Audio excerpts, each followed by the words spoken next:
ऐसे है, हमें किसी से कोई इतराज नहीं है।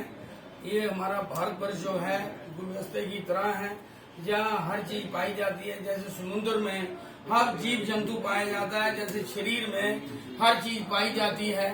किसी में कोई किसी को पथरी निकलती है, किसी को पेंडासाइज होती है। तो इसीलिए हमारा जो भारतवर्ष है गुलदस्ते की तरह ही सब कुछ है जहाँ पर। यहाँ ऐसा है, जहाँ भी कोई बात होती है वो हिंदुओं में ही आती है।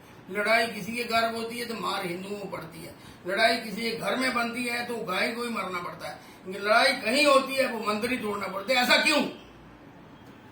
वो भाई, अब हम ये कहते हैं एक ही हम पैदा करने वाली है और एक ही छत जो हमें आसरा देने वाला है। अगर धर्म हमारा अलग अलग हो गया तो इसमें आप लोग ऐसा पाप क्यों करते हो?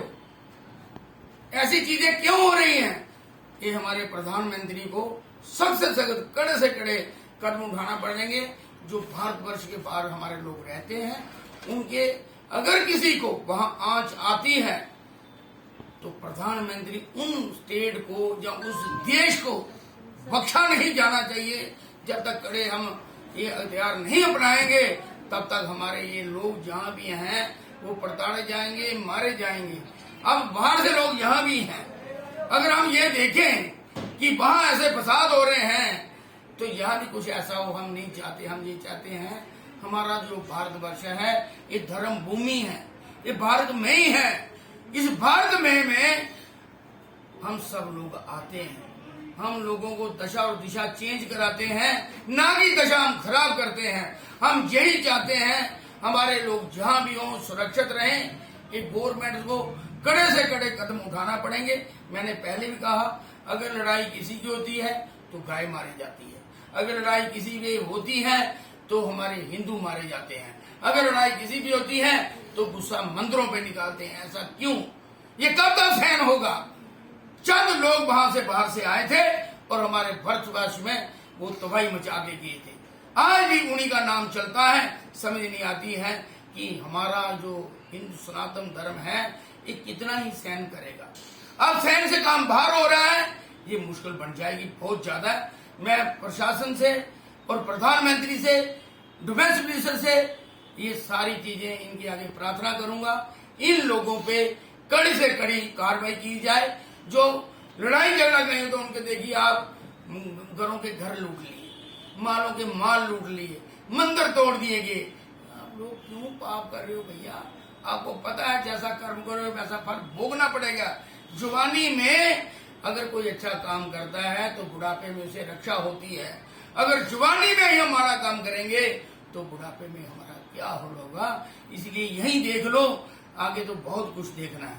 मेरा यही सबके आगे प्रार्थना है, हम यहाँ शांति बात बनाए रखें। और जो बाहर हो रहा है वो हमारी सरकारें जो ऊपर प्रधानमंत्री जी बैठे हैं, जितने भी विश्व में बैठे हैं, अगर किसी की बात होती है तो वो दूर दूर से चिल्लाते हैं। अब इनके लिए क्यों नहीं हिंदुओं के लिए चिल्ला रहे? क्यों मर गए हैं ये? क्यों चुप करके बैठ गए हैं?